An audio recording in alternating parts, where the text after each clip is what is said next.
நீயே ஜம்ப் பண்ணி எடுத்துக்கோ அம்முக்குட்டி. A few moments later. நீயே ஜம்ப் பண்ணி எடுத்துக்கோ. அட பாரு.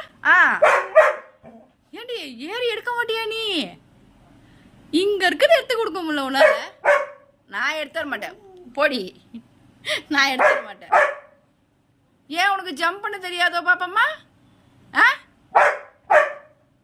ஏதாவது வச்சிருந்தா மட்டும் இங்கே இங்கே அங்கேயே ஜம்ப் பண்ண தெரியுதுல்ல. அவு சரி எடுத்துறேன். அம்மா எடுத்துறேன் சரியா?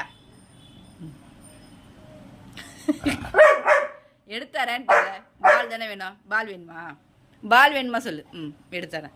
இங்கே இருக்கிற பாலை உன்னால் எடுக்க முடியல ஜம்ப் பண்ணி. இப்போ பார்க்குறேன்டி. இது மட்டும் ஜம்ப் பண்ணி எடுக்க தெரியுது. என்ன வேலை வாங்குறதுன்னா உனக்கு அவ்வளோ இது. வாடி இங்கே வெளியில்.